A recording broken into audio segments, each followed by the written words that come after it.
Hey folks, Coach Daryl Johnson here, founder of HTK Krav Maga. And this video is a kind of a compilation of common questions that I've been asked over the years about some of it's Krav Maga in general, some of it's specifically to what we do. Let's get started. So one of the first questions, I have my sheet over here. So if I look over here, that's what I'm doing.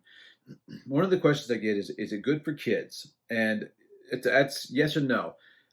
For the HTK program is for like teenagers 15, 16 and over.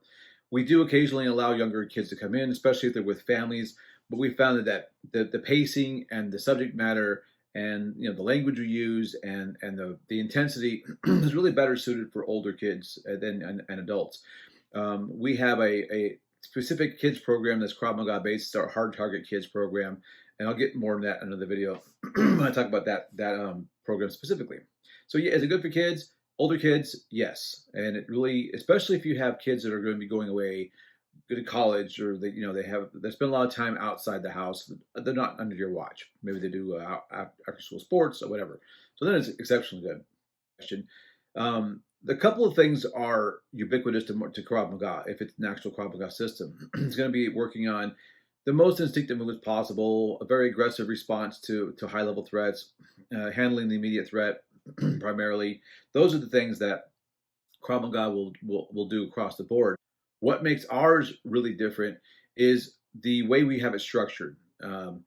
Couple things are important. One is I've gone through the whole entire curriculum from our white belt beginners to our black belt, advanced levels, and every technical skill, every technique has what I use our core point training program. What that means is I've taken every technique and I boiled it down to the 3 to 5 most important elements that will allow that technique to be successful. And then when I do the manuals for the students, those are the bullet points that I focus. Now, when you teach a technique, there might be 20 things that are important to the technique, but there's usually going to be just a small number that really make the thing work, whether it's a strike or an escape or a grappling move. So that is one of the things that make us unique. And the way we have the classes structured, again, there's lots of good Krav Maga systems out there. There's several bad ones. They're all going to teach you self-defense and in a variety of intensity levels. I'll get more to that in a minute.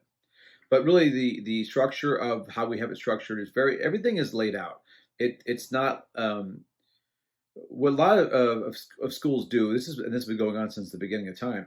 As many of them, when the structure is kind of like wings it every class.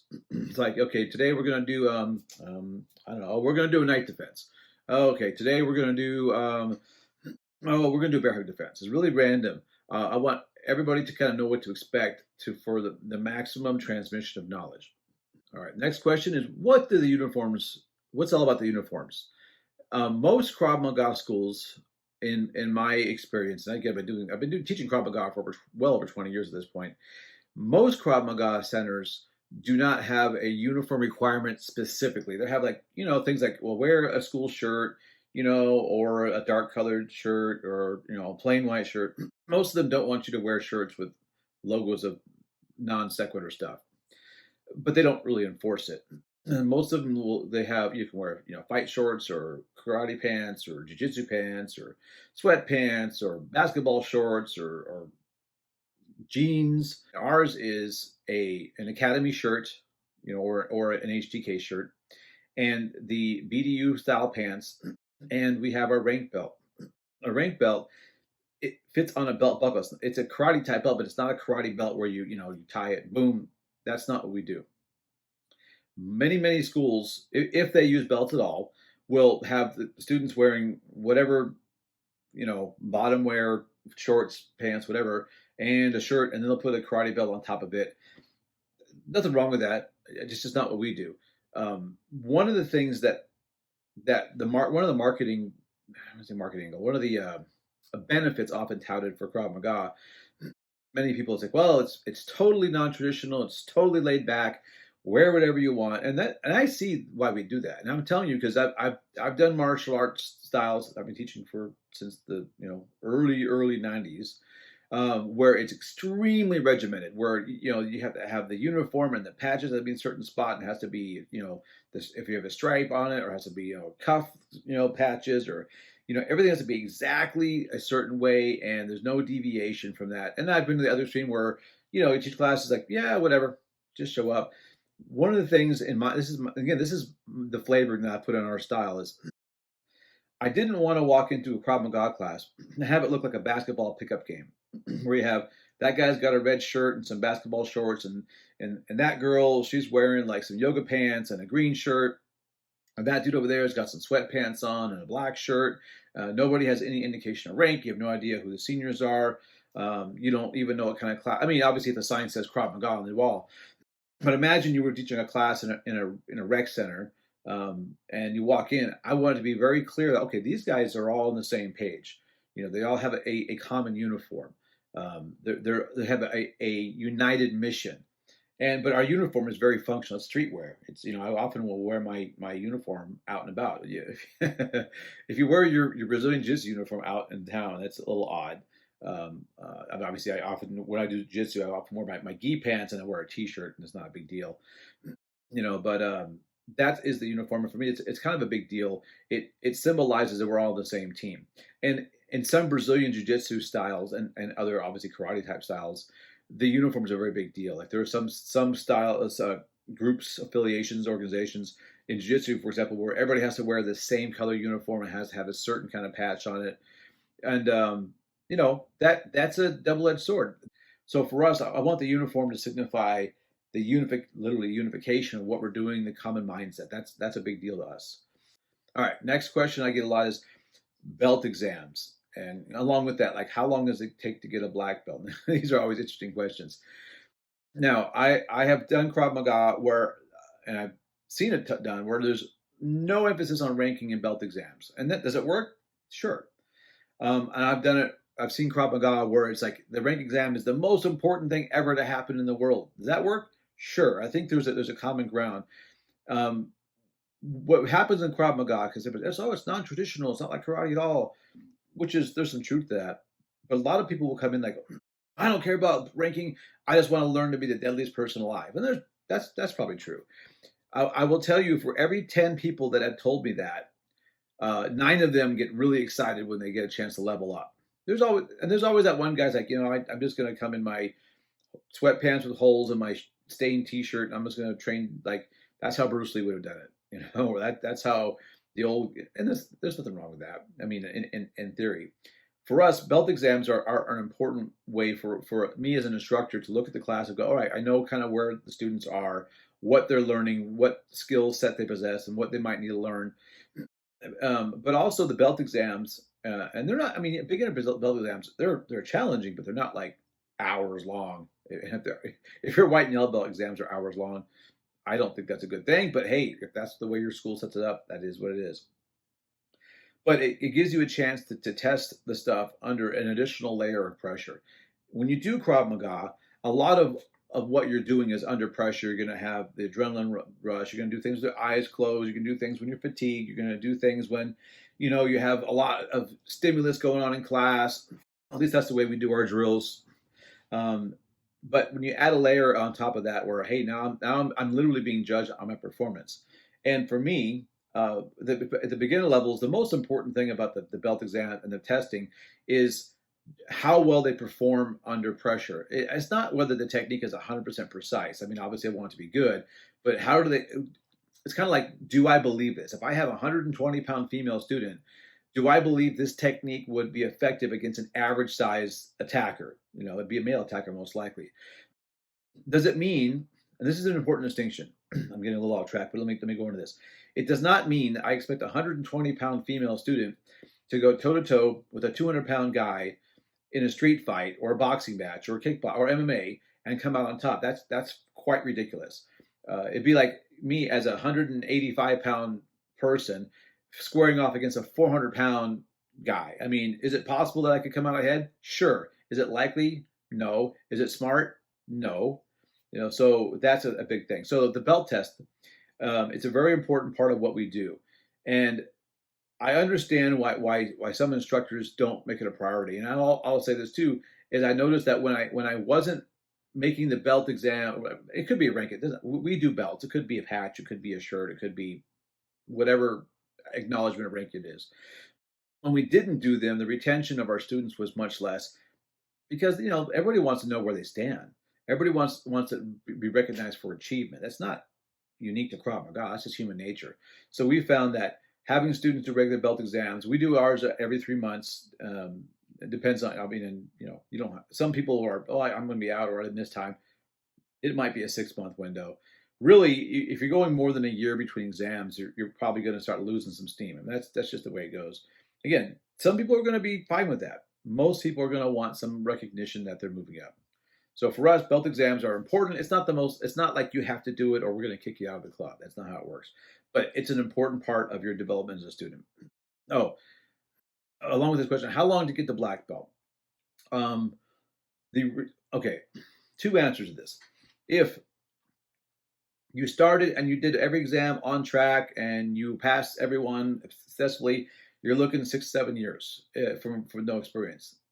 That being said, it might take you much longer.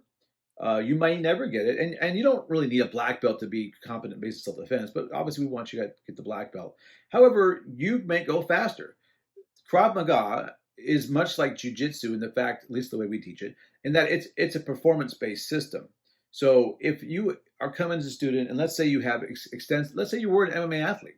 Well, if you did MMA for 2 years, you're going to have a huge leap ahead from someone who's never done martial arts.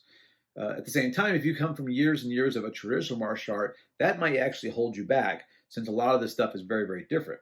But it's really an individual thing. I've had students who come to me and they're like, hey, I want to move faster. So they'll do some private training. They'll come to every class possible. They'll do a program where it allows them to come more than 2 or 3 times a week.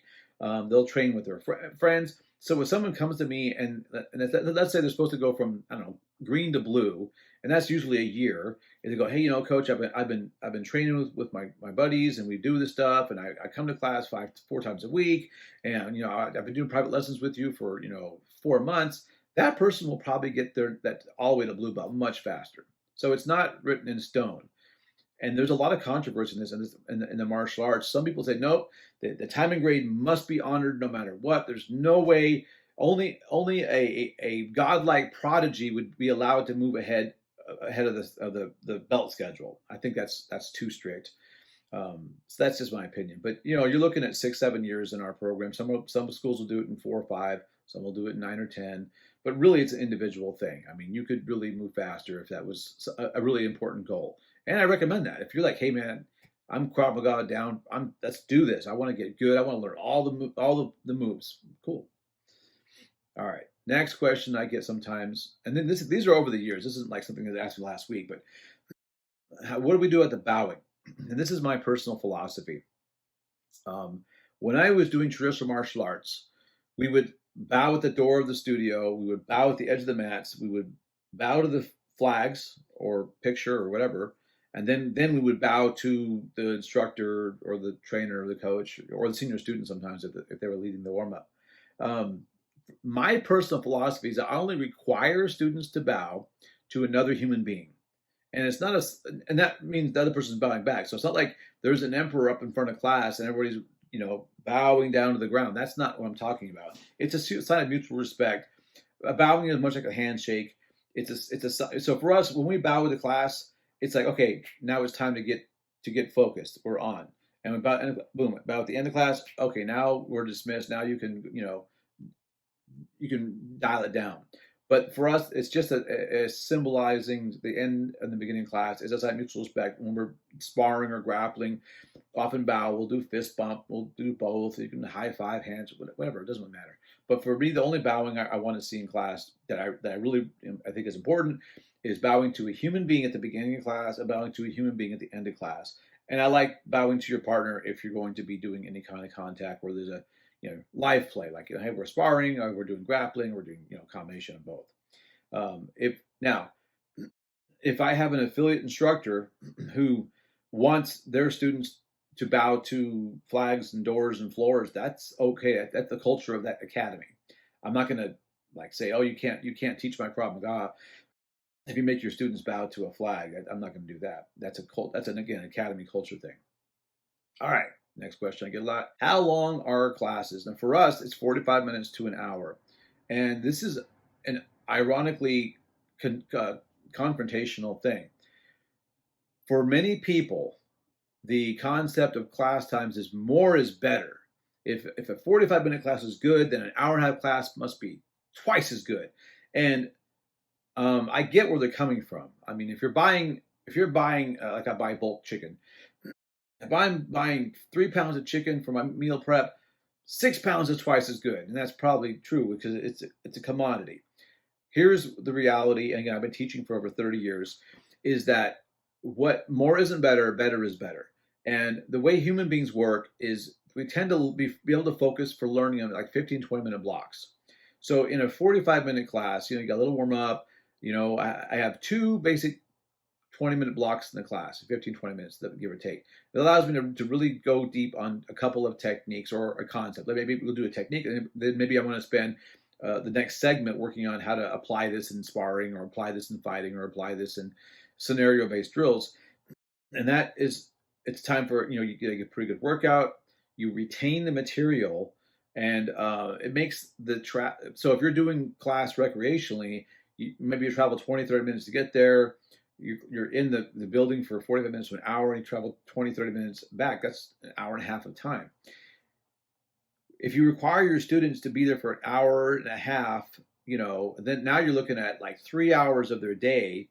That's 2.5, 3 hours of the day that's eaten up. And when I was 20 years old and had no other responsibilities other than just train and go to work, that made sense. But most of our clientele now are people over the age of 30. They're grown-ups, they're adults, and they have families and kids and careers, and they're oftentimes they have responsibilities at work that go beyond just punched in from 9 to 5. They have other activities. They got take their kids to soccer, or they have they do poker night, whatever it is. So we have found that this 45-minute to an hour window is really the sweet spot for adult training. Oftentimes, depending on our schedule, we'll have a time after, like an open workout where class ends at 7:30, and there's a 30 to 45-minute window where if students want to stay and work out, they can go over the stuff we just did. Okay, this is an interesting question I get a lot. Is there sparring or live training like grappling? And absolutely yes. Now, this is important to understand. I don't expect beginner students to come in on the first day and be sparring and be doing live play grappling. Now, if they have other experience from another style, that's fine. But I want them at some point to do this. In my opinion, the unscripted, unchoreographed training is the most important part. If I say, hey, I'm going to do a choke on you, and you are, all right, I'm ready, or say today in class, if I yell the word, banana, you're going to attack somebody at random. Those kind of drills make Krav Maga fun. Okay, but it's going to be there, and you have it, a warning is coming. But the live play is important. It's not just because we're not going to spar like you do. We might spar like kickboxing style in the class. That's not how you're going to use it in reality. But sparring and live play gives you a little bit of adrenaline rush. It lets you learn to watch your opponent's body language, so you start reading the cues.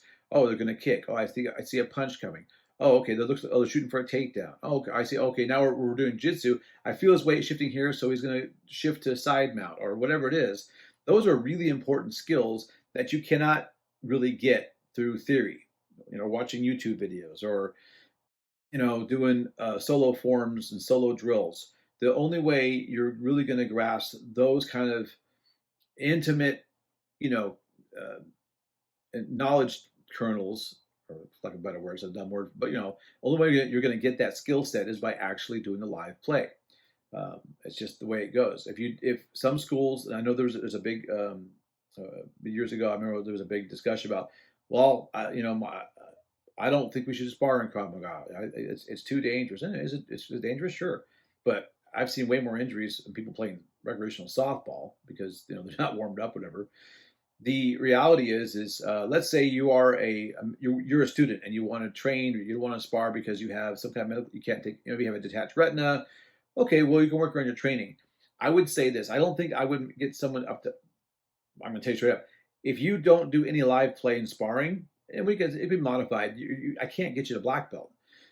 Now, it doesn't mean you can't learn Krav Maga. You can learn the skills, but if earning that rank is important, you're going to have to do the live play. You don't have to go full contact with 25-year-old MMA fighters. I need to see your interaction without the scripting. And we do a lot of work with like unscripted self defense. Like I can do any one of 20 attacks on you, and you don't know what it is. That kind of stuff. So, is there live training and sparring? Absolutely, in our system. Would you consider HTK Krav Maga a martial art? No, I do not. It is a martial system, if you want to look at it that way. For us, I consider Krav Maga in general to be an evolving self-protection system. Certainly, HTK is that way. I run across practitioners occasionally who are doing things the way, back in, '94, Eyal Yanilov taught me this way. Well, that's cool. Eyal's a talented guy. Or Aaron Levine, or any Gabby Noah, or any one of these, established Krav guys. What you'll find is these same people will evolve as threats evolve and skill sets evolve. The responses evolve. So the Krav Maga techniques I teach now are a lot of them are very different than what I taught 20 years ago, or 20, whenever I got certified 22 years ago. That doesn't necessarily mean the other ones are bad. It just means the threats have changed. And one of the biggest influence of this you see is anything grappling related, the bear hugs, the ground fighting. Obviously, MMA has, MMA in general, UFC, Pride, all these other styles, has made a huge impact on how martial arts and self-defense is taught.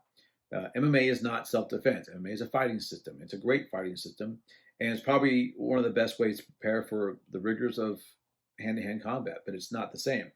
But what we've learned from MMA is some of the best ways, and by MMA, by extension, I mean also wrestling, jiu-jitsu, the arts that make that up. And Muay Thai, kickboxing, all this stuff, all the full contact, is that we've started seeing which strategies and techniques work best. The way we do our bear hug defense now is radically different than the way I did bear hug defense back in the early days of my Krav training, because now that I've managed an MMA team, I've trained in jiu-jitsu for a long time. I've worked with people who are really good at wrestling and stuff. So now our skill set, our techniques for those threats are modified to be more effective compared to what we see. Again, does it mean the old Krav Maga stuff wasn't good? No, it just means that we find that the more wrestling-oriented techniques and jiu-jitsu-oriented techniques for these, especially the hands-on grabbing and tackling stuff, we just work better. Because now also it means the attackers also have a chance of having more training too. So by modifying our defenses to match the threats, we're just better prepared. This question is a good one. Is fitness part of your class? Yes and no. Are you going to get a workout in class? Yeah. Some classes are going to be very, very heavy on the exertion. Some are more heavy on the technical skills. Will you get a workout? Absolutely. Is that the main goal of the class? No, it is not. The main goal of the class is to teach you the skills to protect yourself. That's our main objective. In my opinion, fitness is an extension of self-defense.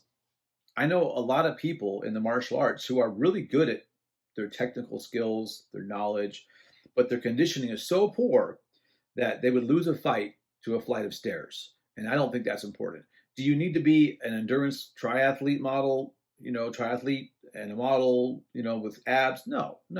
You just have to have the kind of fitness it takes to, I always use, for me, I think an all-out 45-second, 100% exertion, or as close you can get it, is a good litmus test of whether or not you have the ability to do self-defense.